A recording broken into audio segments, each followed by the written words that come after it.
After that, After that, I started preparing for civil service. you not taken up any job in the no studies either? So I didn't have plans to go for masters. I had thought it earlier that I want to go for civil service. We have been seeing for a year, for more than a year, economic slowdown in our economy. What do we mean by it? Economic slowdown. So basically, in case of economic slowdown, there are few parameters that we look at, like GDP growth. The GDP growth has been slowing down. We are not being able to create a lot of employment in the economy, and also there is a lack of demand in the economy. What is the estimate of GDP growth this year for 1920? It's around 5%. Around 5%. And what has been the average over the, say, previous 7-8 years? The average has been around 7 to 8. 7 to 8%. Government has taken some measures in the recent months to resolve this problem, to give a stimulus on the fiscal side, on the monetary side. So can you 4 or 5 measures, big measures which government has taken or the RBI has taken? So firstly, if we talk about RBI has been reducing the repo rate and has been pushing the banks to reduce the lending rates also. Recently, they have also given incentive to the banks that if they give extra credit to MSME and other sectors, they will be discounted in case of CRR requirements, which is 4%. So for the government has begun to give some fiscal stimulus, like recently they announced a national infrastructure pipeline under which 103 lakh crores will be invested in around 6,500 projects across the country. I think that will be a big push. And in the budget, the government has announced some new projects also, like LIC will be 10% stake in LIC, around 10% will be disinvested. Some other things also. What is the motivation for you to join civil services? I mean, you could as well have gone for teaching, for jobs which are generally meant for ladies. So I don't believe in this, that certain jobs are reserved for ladies and some things. I always wanted to join the service. So I have full faith in my potential. I believe I can do really well if I join the civil service. So what can be done to, there's some, often we hear criticism of civil services, bureaucracy, that they move very slow, there's red tapeism, a lot of secrecy in what they are doing. So what can be done to improve the image? So the bureaucratic structure is such that there is bound to be some amount of red tapeism and some amount of the kind of procedures. You have to do a lot of paperwork. But it's also true that we can infuse some amount of reforms, like going for digitization, e-governance, strengthening the RTI, improving transparency, rewarding the honest and efficient bureaucrats, and also, as the government is doing, compulsorily retiring the inefficient ones and the corrupt ones. I think these are some of the reforms that can be done. Well, Nadia Beg, my honorable member had asked me a very fine question, nice question rather, that being a woman, why you are interested in civil services? You could have selected teaching and other things. I mean, there are noble professions, doctors also. There is one thing in Quran Sharif, وَتُعِزُّ مَن تَشَاءُ وَتُذِلُّ مَن تَشَاءُ. Do you agree to that? Naturally, I mean, it's a prophet saying, so you have to agree to that. So, on one side, your ambition to become a civil servant. You know the meaning of what is the mantasha, what is the meaning of that? It's up to Allah to whoever He wants to reward with. Up to any heights or up to any? Very good, nice, fine. So I was asking you, I just forgot what I was asking anyway.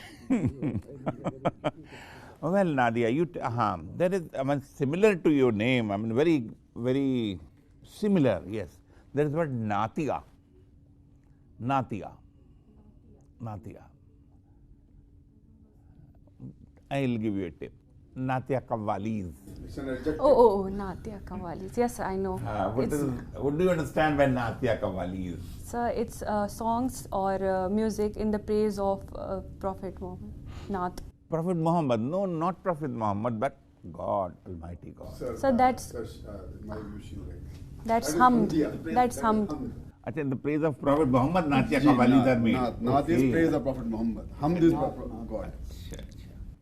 Well, tell me the fundamental unity of Islam and Hinduism. Unity. Where does it lie? The fundamental unity between the two religions. So I think Sufism. Pardon? Sufism.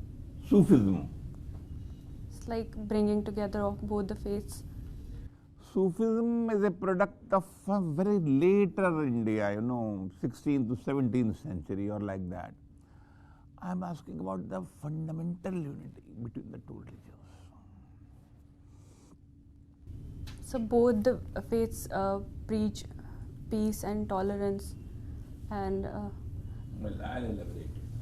Alhamdulillahi Rabbil Alameen, Ar-Rahman Ar-Rahim, Malik Yawmiddin, Iyyaka na'budu wa iyyaka nasta'in. Take us from that path on which you have grazed people.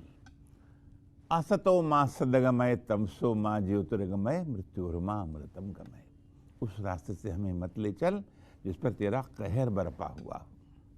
Not that. There is the fundamental unity lies between the two religions. And still, तो आप अपनी खुदी से ऐदल हिजाब में है. चलिए. Now, who is supposed to be the best monarch of Jammu and Kashmir till date? Zainul Abidin. Okay, nice. And regarding your sociology, my last question. Social relationship creates a sterile complacency. A complacency that is sterile. Do you agree to that?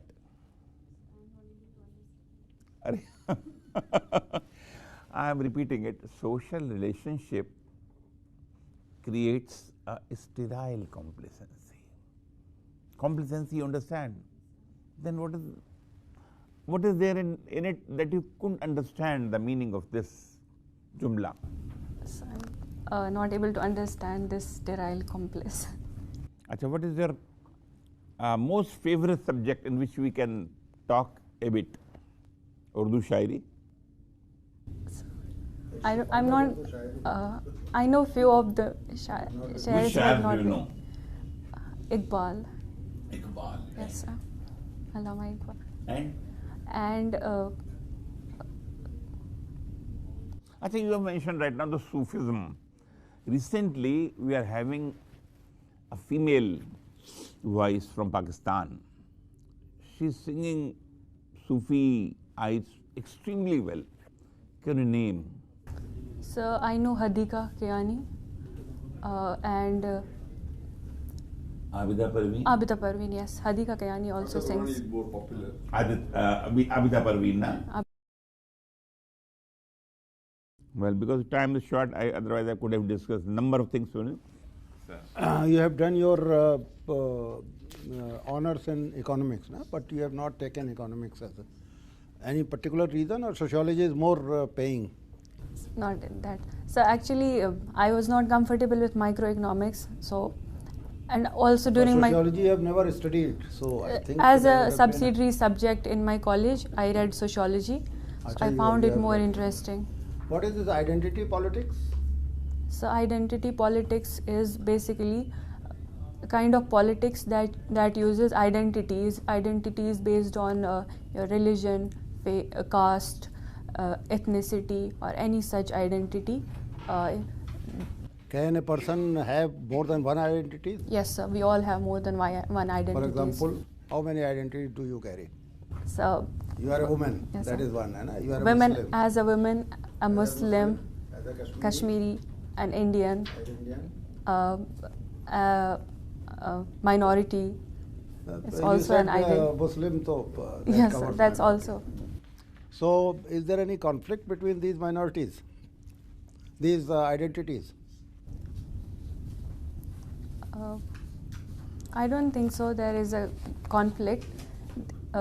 Most of the times, these identities they overlap with each other. You don't feel there is any conflict between these identities? No, sir, I don't think so. Much talked about Article 370. I'll make 3 statements and you tell me which one is correct. Article 370 has been recently abolished, abrogated, diluted. So it has been deoperationalized.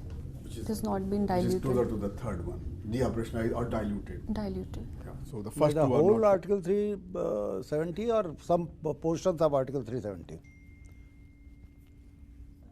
Think of it, because not the whole 370. Go and read again. Yeah, but Article 370 as a whole has neither been abolished nor abrogated. It has Certain portions have so been it means even if a deactivated. certain portion has been changed, so it has been deoperationalized or diluted. It has been deoperationalized and But it many has people been still commit the mistake of referring to abrogation or not abolition. abrogation. not That Abrogation. you should be very careful, Ji. because Yes, she is a sir. Kashmiri. So Ji. Now, my second and final question. Currently, a case is before the Supreme Court, and the question they are examining is whether women in the Indian Army can be posted in command posts. And one of the reasons given by the Government of India in that case, opposing this proposal, is that because men in the army would not like to work under a woman commander, so this plea should not be accepted. What do you think about this argument of the Government of India? So I think the Government of India should, rather than arguing on the part of soldiers, they should make it clear what they want. I think women are ready to work in the command posts. I think this argument is in a way patriarchal. When we give women opportunity to serve in the army, in the command posts, I think they will create space for themselves. They I will prove completely agree. themselves. You should carefully choose your words, but I should have good arguments. avoid the words patriarchal, and because you are criticizing government. You have every right to criticize government, but very politely, extra politely. That's all from me.